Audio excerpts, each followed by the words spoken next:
Good evening, everyone. Welcome to another episode of Light Sports Ramble. As always, Evan Watallison and myself, it's our pleasure to come to you tonight. If you're listening in for the first time or you're a loyal listener, you've probably heard the news by now. Evan and I are going to co-host this show. And again, Evan, I can't tell you, I'm honored to do it with you every night. I really appreciate chatting with you and really taking the Light Sports Ramble to another level. So thanks for being my co-host on the Ramble. I enjoy it thoroughly. Thanks for having me, as do I. And so I got to warn the listeners, and I hope you don't fall asleep on me, Evan. I know that you were working late last night. You yawned a few times in our pre-chat, so I hope you don't fall asleep while we're talking, but I'll just yell into the phone if you do. But I will inform the listeners that Evan does some internship work, and the Wisconsin Badgers he does cover. And last night he had the honor to actually go out to Madison, watch the 20th ranked Badgers take care of the 11th ranked Florida Gators. I personally only watched the last 5 minutes, Evan, but I'll tell you what, from what I saw, I'm impressed with this Badger team. I like what I see this year, and they're always tough when they're at home. But last night, I liked what I saw in the last 5 minutes. Of course, a little bit sloppy for the beginning of the year, but I love college basketball, and I love my Badgers, and it was so nice to see them knock off Florida last night. What did you see while you were there? Well, it was a late night, as you were saying. Living in Racine, it's a long drive to Madison and back, so I'm not getting home till about 1, and then I had to do my audio cut for the radio station I'm interning for, which is WSSP, Sports Radio 1250 in Milwaukee. And, Wisconsin looked good. They got into a deficit early, down 16-4 early on, and then they went on a big run and took the lead and had the lead at halftime. And, they looked impressive. They did, as you were saying, they did look impressive. It's early, only second game of the year. But Sam Decker looked really well. They're really good, even though, in his opinion, he didn't have his best game ever. He didn't have his best game yesterday. He actually felt he played a horrible game, which I disagree with by watching him. And one guy to keep an eye on in college basketball this year, aside from Decker, is Nigel Hayes. He's a 6'7", 250-pound freshman that Wisconsin somehow got from Ohio State. He was an Ohio kid, and Ohio State was recruiting him, but we somehow got him out of Ohio, and he ended up getting, I believe, 8 points in 18 minutes yesterday, and he's extremely athletic. Look for him and Decker to really, do some big things this season. So it's a good win. We turned the ball over too much, and it looks like right now that the guards are still gaining their confidence in slashing to the hoop. That's one thing that they didn't do really well last night was, attacking the basketball. They did not attempt a free throw at all in the entire first half. And, listening to the post-game audio, and that's always fun.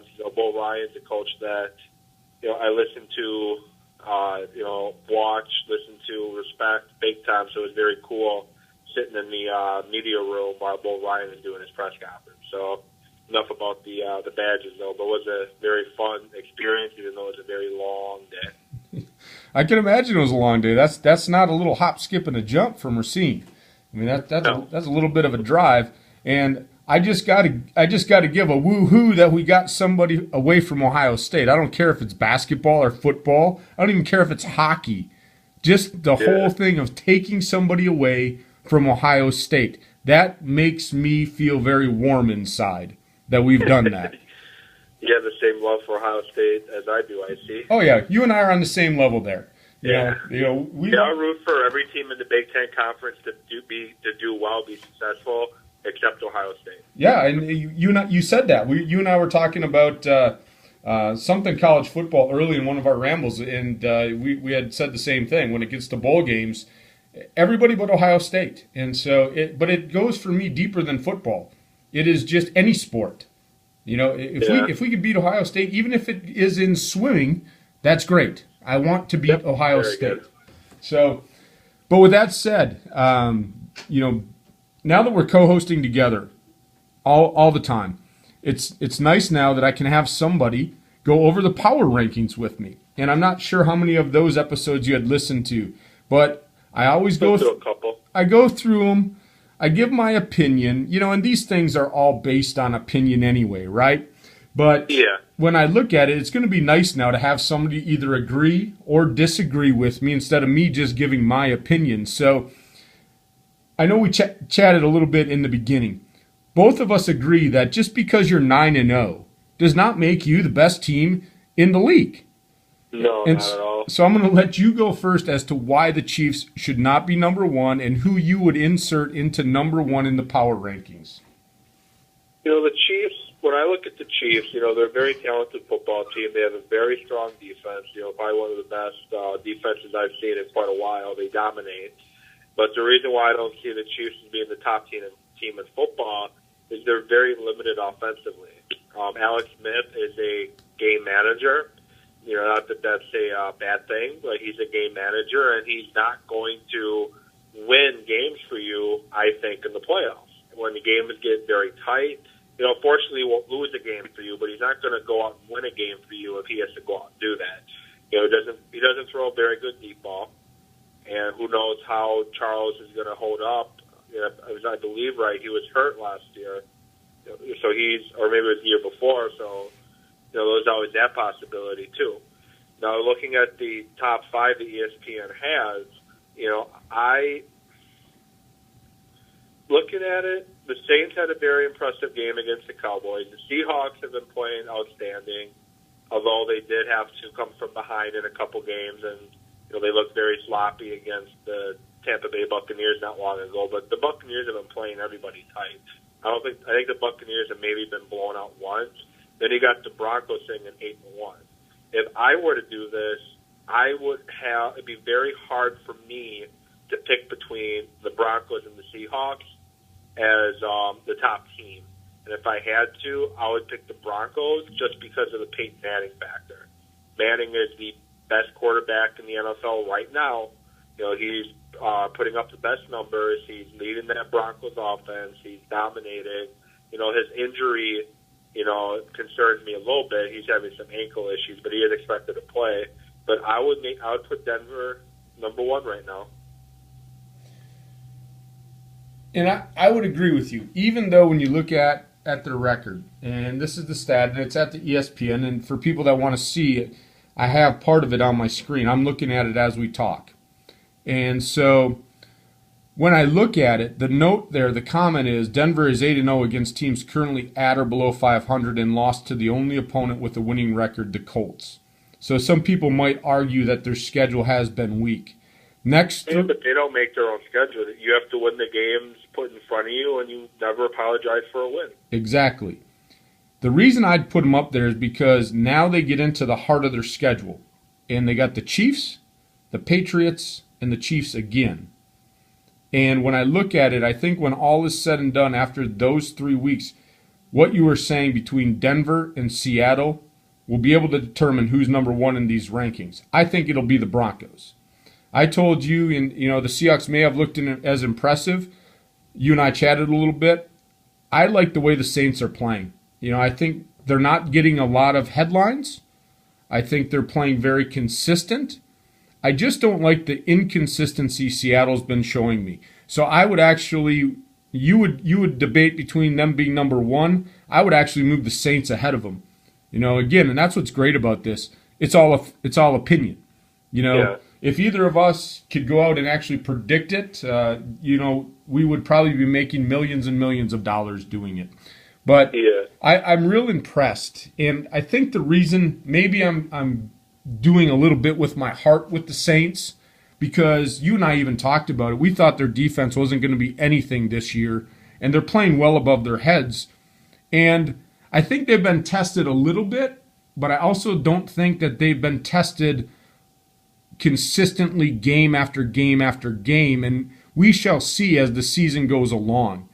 But you and I had talked a little bit before too, Evan. My understanding of a power ranking, and you can chime in as to what you think a power ranking should be, but when I look at a power ranking, I look at it being who is the best team this week. And so, like when I look at this, for example, I know the Panthers moved up 6 spots, which is a huge jump.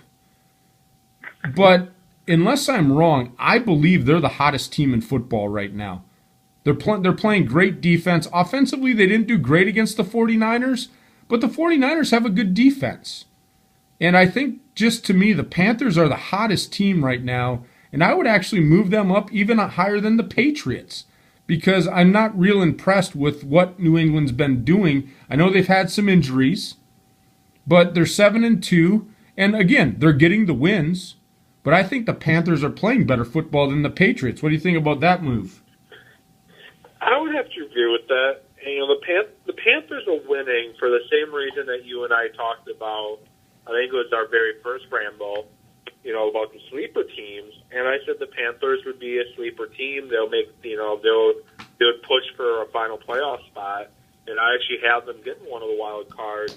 I had the Falcons winning the division preseason with the Falcons finishing second. But the Panthers finishing second, but that was before the Falcons fell apart, and the Saints are surprising everybody. Yeah, I think the Panthers deserve to be in the top 5 right now. I would bump the Patriots out of the top 5, and I think they deserve to be in the top 5. The reason why I put them in the playoffs, and you would agree with me, is that defense that they were putting on the field were going to cause teams a lot of problems. They drafted 2 defensive tackles in this past draft who have been, who had been doing very well this season, and they have a very good middle linebacker, and their corners are playing pretty decent. The Patriots, they're a team. The wide receivers worry me. They don't really have much of a deep threat on the outside. Anytime you got Tom Brady, you're always a threat.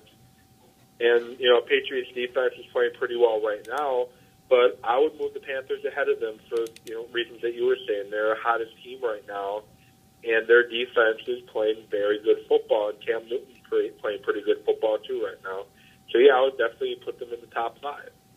Well, and if we go back to Week 1, Evan, had the Panthers not, or early in the season, not Week 1, but early in the season, had the Panthers not fumbled inside the 10-yard line, they beat the Seattle Seahawks. That would put them at 7, and that would put them at 7-2, tied with the Saints. Yeah. And yeah, it would. And so again, a win is a win, a loss is a loss. You can't go back and say what if, but to me that shows that 6-3 record is actually not as it's even could be better. So that team is better than what that record is showing right now.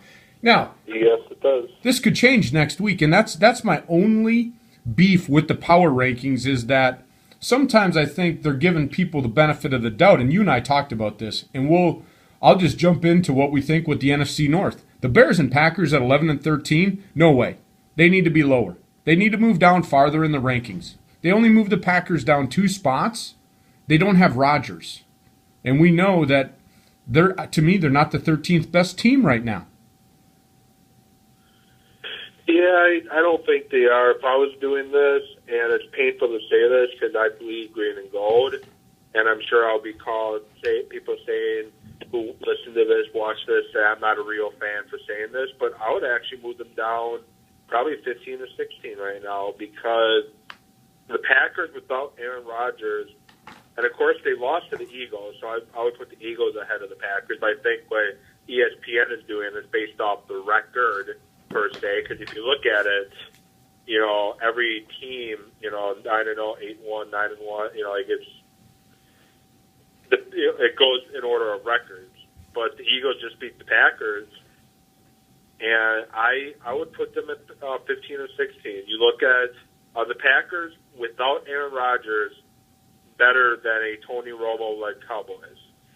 I know the Cowboys just got destroyed by the Saints, but I don't think the Packers without Aaron Rodgers go into Cowboy Stadium and win. Nope, I agree. They just lost to the Eagles, so I would say they would be 14th or 15th. I would keep them ahead of the Cardinals, so I guess I wouldn't put them at 16. Yeah, I'd put them at 15. I think Aaron Rodgers' Packers could beat the Cardinals, but I would put them at 15 behind the Eagles and the Cowboys. I agree with you. And that's what I'm saying. The overall body of work, and I said this earlier in the week, I think the Packers are a better team than the Eagles overall. But based on where we're at today, the Eagles went on and won the game. So you don't base it off of, you have to base it off of they actually played each other. So if now we're comparing now Packers and Cowboys, now we're comparing apples to oranges because they didn't play. But the Eagles and Packers played straight up without Aaron Rodgers. The Eagles deserve to be 13. The Packers need to be below them. And I think the Jets have been impressive the last couple of weeks. I would move the Jets ahead of the Bears. And I would actually probably... I would agree with that. I would move the Eagles... You could argue the Eagles right below the Bears. But let's jump up higher now to the Lions. And this is what you're saying. Based on record... Okay, well, we got the Colts, 49ers, and Lions all bottlenecked at 7, 8, and 9. I jumped the Lions ahead of both those teams. I put the Lions at... I actually, right now, would put the Lions ahead of the Patriots, so I would move the Lions up to number 6. And I would move... I'd move the Colts and 49ers down. I agree with moving the Lions up. I wouldn't put them above the Patriots, in my opinion. I'm not sold on the Lions, but I do believe right now they are better than the Colts and the 49ers. The Colts just got steamrolled by the Rams, which, the Rams have been, I know they've been a pretty decent team this year. They're playing teams very tough, but I don't see the Colts losing as bad as they did to the Rams. I don't see them being the 7th best team. And I was very high on the Colts earlier in the year. And as you know, I predicted that they were going to beat the Broncos when they play. And the 49ers, Kaepernick has, he's a good quarterback, but he's not been very impressive this year. And the 49ers offense needs him to be more productive. And they also need Michael Crabtree back very badly. So I would move the Lions ahead of the 49ers and the Colts, and I would put them at 7. I would keep them behind the Patriots and the Panthers, as we both decided to flip-flop those two. I would keep the Patriots 5th, keep the Patriots 6th, and I would put the Lions at 7. Yeah, I was gonna chime in there and say I think Kaepernick's woes are because there's no Crabtree. I mean, I'm reading the comment right here on ESPN, and he was 0 for 6 on throws deeper than 10 yards. And where does Crabtree go? He's the guy more than he's their deep guy. They lost Vernon Davis that game too, if I'm not mistaken. Yeah, and so a lot of problems there, and maybe it got to his head. I mean, everybody was high on Kaepernick, and you haven't heard much of him this year. And unfortunately for me, in one of my leagues, he's my starting fantasy quarterback. He's been nothing but poop in the bed for me for points. Sorry to use some explicit language on our show, but I couldn't be more You could have made it worse. I could have, but said something worse. It's a G-rated show. Catching yourself. You and I both agree it's a G-rated show, so we pushed the limits of G there with that comment. But I couldn't be more disappointed in my fantasy quarterback than Kaepernick, but. With that said, again, this is all based on opinion, and so Evan and I wanted to just throw some things out. But with that said, Evan, we're pushing. We wanted to stay 15, 20 minutes. I know we've both got some commitments tonight, but we're in about the 18-minute range. So when we do this, though, let's go into a quick ranking right now. And I know NFL AM did this morning, but we look at if the season ended today, they were saying these would be the playoff teams. But let's kind of look into the crystal ball. And based on what we know today, and what I mean by that is let's not assume that there's a Rodgers back. So let's just take a look at the teams right now. And looking at the rosters are locked and the players you have now are the players you're going to move forward with. Where do we think that the playoffs might be? And let's start in the AFC. And let's look at the East first.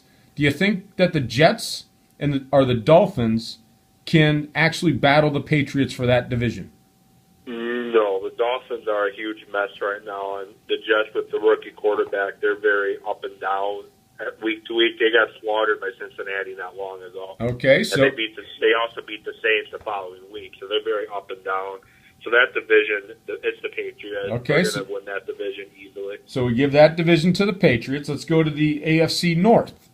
And so we've got the Bengals at 6-4, and the Ravens only one loss back at 4-5. And then you got the Browns. And you got the Browns at 4. Ravens, by the way. And you got the Browns at 4-5, and they play again. So are the Bengals going to win that division, or are the Ravens or Browns going to overtake them? I think the Ravens. I think the Bengals will win that division. I don't think the Ravens have enough to catch up. I think Andy Dalton, who's been up and down as well, I think he'll do just enough to get to the division. Unfortunately, they're going to win the division. Not being one of the hotter teams with the injury issues they're having right now with one of their star D tackles. I think it was Atkins is out for the rest of the year with an ACL tear. So that's going to hurt them, and they're probably going to tread water going into the playoffs. But I just don't see the Ravens or the Browns overtaking them. I actually see the Browns overtaking the Ravens for second in that division, and I guess they're not doing as well as I thought they would. But, hey, I did say the Browns to be a sleeper team this year, and said at 4-5, they're getting there. You did, and you just made every Cleveland fan the happiest fans in the world, Evan. And, but you can't disagree right now. 4-5, I mean, to be honest, that's a lot better than they have been doing in past history. Yeah. And, they're playing good football. I've been impressed, I have to say that. So let's move to the AFC South then, where you got the Colts that are kind of in a downspin ever since Reggie Wayne went down. And they play the Titans this week. I know it's a 2-game lead, 6-3, 4-5. And the Texans are just lost in space somewhere at 2-7. But do you think the Titans have enough to upset the Colts this week and make that a division, or are the Colts going to run away with it? Not with Ryan Fitzpatrick as quarterback. Jake Locker's out for the year with a foot injury, so that means Ryan Fitzpatrick, who I think he's played for almost every team in the league, it seems like. It seems like he's with a new team every week or every season. I don't think Fitzpatrick gets them into the playoffs or gets them in the first place. That's going to be the Colts. I see the Colts adjusting. They've struggled right now with Reggie Wayne, but I see them adjusting without him, and I see the Colts winning that division at, I would say, 10-6, 11-5. Yeah, I think they're going to wrap it up. They might be one of the first teams to wrap up their division, because I think kind of by default. Well, yeah, I mean, like I said, the Texans are out in space. Titans are making a good run at it, but they're still at 4-5. And I agree with you. They've got a Jacksonville. What, 32nd in the rankings? Yeah, it's just Jacksonville, bud. They got to win. Yeah, let's applaud the Jacksonville Jaguars. That might be the only win they ever get. So even with Locker, I don't think the Titans would have had a chance to overtake the Colts. So I think that's a one-team division. I agree with you there. Let's go to the West. And this is the big one. You got the Chiefs and the Broncos. And that's a tough one. I mean, it is very tough. But what do you think there? Chiefs and Broncos, they're gonna strap it on this week. Where are you going there? I would have to say Broncos. When you look at the Chiefs, you read what I said about Denver. When you look at the Chiefs are 9-0 with all 9 wins coming against teams currently 500 or worse. And I know I just said you never apologize for a win. You have to beat the teams that are laid out in front of you. We'll see Sunday. I believe the Broncos will win that, but we'll see Sunday. But I see the Broncos beating the Chiefs at home, which I believe this week's at home. Correct me if I'm wrong. Yeah, it's at home. And the next 3 is Chiefs at Patriots at Chiefs for the Broncos. Yep. I see the Broncos winning that division, but I see them winning it via tiebreaker. I see them finishing similar records. I see them splitting, but I see the Broncos winning via tiebreaker. I agree with you. I think the Broncos win the division. And so that leaves – I agree with you on all of the divisions. I think it's Patriots, Bengals, Colts, Broncos. Chiefs will be the wild card. My last wild card team, I'm keeping the Jets there. When I look at everything else, I think it'll be a battle between that Ravens, Browns, Jets. But when I look at what the Jets face going forward, I believe that defensively, of the 3 teams I just mentioned, that the Jets' defense will do enough to allow Geno Smith to be in a position to get that team in as the 6th seed. So my last wild card in the AFC would be the Jets. Who do you have in there? I would have to say right now, I think the Chargers. I think we have 3 teams out of the West going to the playoffs. I think the Chargers. I think they just have a little more than the Jets have, and I think they are better than the Ravens and the Browns with Phillip Rivers as quarterback. I say the Chargers to get that final playoff spot. That's a pick that I don't think a lot of people have right now, Evan. But when I look at what you're saying, they have the veteran quarterback, and we both know that veteran quarterbacks in this league are at a premium, and you need to have one to be able to make a run. So I look at it, and I can't disagree with your logic there. I mean, it'll be interesting. I think 5 of the spots are pretty well locked up, and it's 1 spot up for grabs in the AFC. Yeah, it's going to come down, as you're saying, the Jets, Ravens, Browns. I think it comes down to, with you, those 3, but also the Chargers. Yeah, I forgot about. I think the Chargers have the better offense out of all of those guys. I forgot to throw the Chargers in the mix because they're also 4 and 5. Same right. Most people forget about the Chargers. That's why I think they're going to kind of sneak in without anybody realizing. Whoa, what do you mean the Chargers are in the playoffs? Exactly. I can't disagree with your logic, bud. I think that's a pick that. Is it could be a very good one for you. So, looking at our time, where we got to get going, I think we can wrap up the NFC real quickly. Yeah, we can. Yeah, we can wrap it up real quickly. Let's start out in the NFC East, where nobody wants to take control of that division. That is. You said you wanted to do this quickly. Well, yeah, let's do it quickly, and you and I could probably ramble about the NFC East for an hour. But when I look at it, I mean, it is just a mess over there. But again, that's putting it nicely. Well, I could use a different word, but we want to keep this PG. I mean, G. Yeah, we're not even doing PG. Yeah, we're not doing PG. We're doing G rated. I don't think we'll jump to rated R. Is the word I'm thinking of. It is a mess. I mean, who knows? I mean, we could sit here and say it could be anybody. But to be honest, of the 4 teams. Unfortunately for Packer fans, the team I think that is actually on the upswing right now of those 4 teams is the Giants. And it wouldn't surprise me if that crazy team from New York did enough over the rest of this season to finagle their way to the division lead. And so I'm taking a deep breath because that's really reaching with where they're at. And with my heart, I hope they don't beat the Packers. You and I haven't discussed this, but I think the Giants win on Sunday, unfortunately, and I think they're playing so good that something's telling me that Giant team is going to catapult and win that division with an 8-8 record. What do you think? If the Giants win on Sunday, which that game worried me even with Rodgers, if the Giants win on Sunday, the Giants will go on a run and win that division.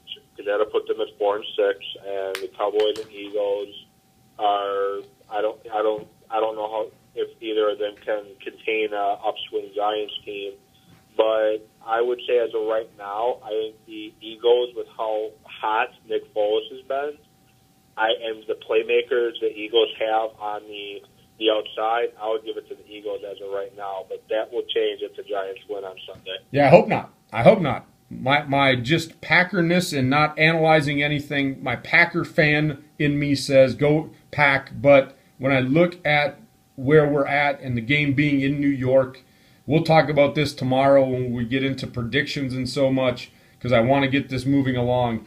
But we disagree on that one. That's the first division winner we disagree on. Let's go to the NFC North then. This is dear to our hearts. I'm going to let you take over. Let you go first on this one. We know where we're at. Criteria. Yeah, based on our criteria. With the Packers without Rodgers, it sounds like he's going to try to get back in there by that Thanksgiving game from what he was saying yesterday on his show that he does on ESPN Radio, Milwaukee.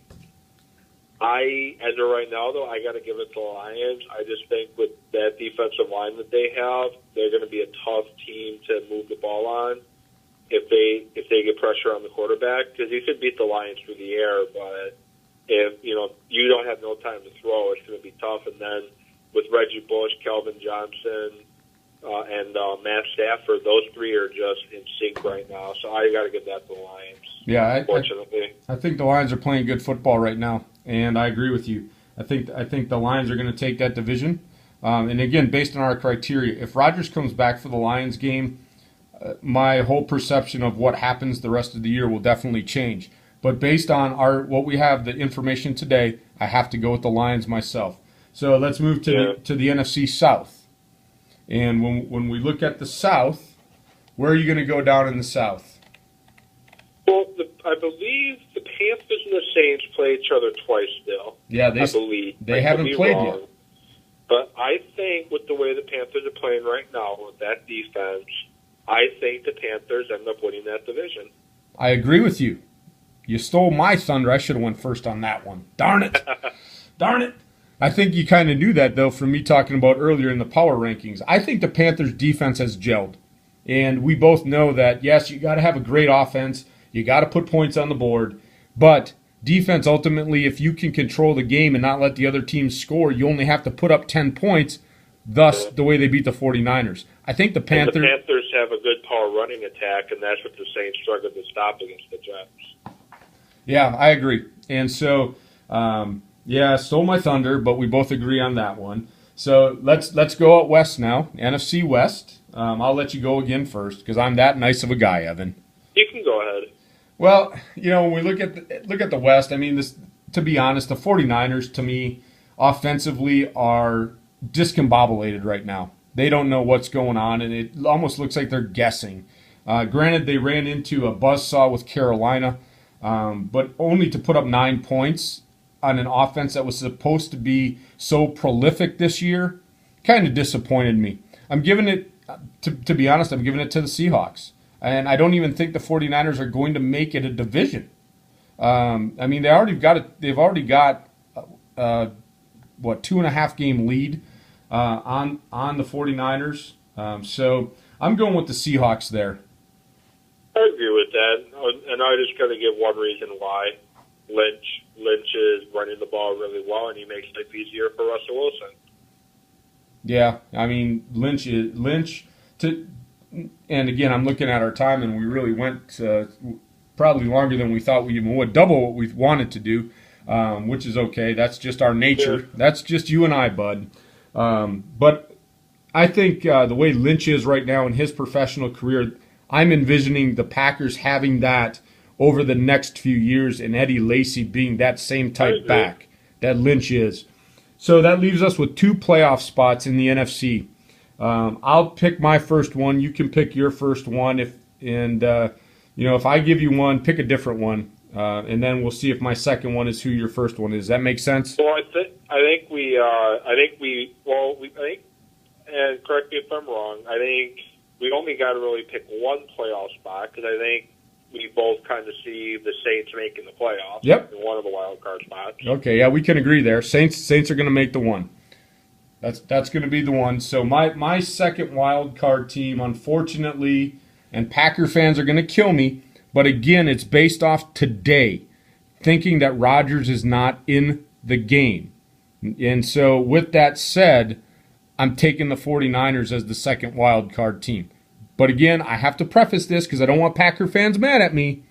Based off today and what we know, I would say it would be the 49ers today.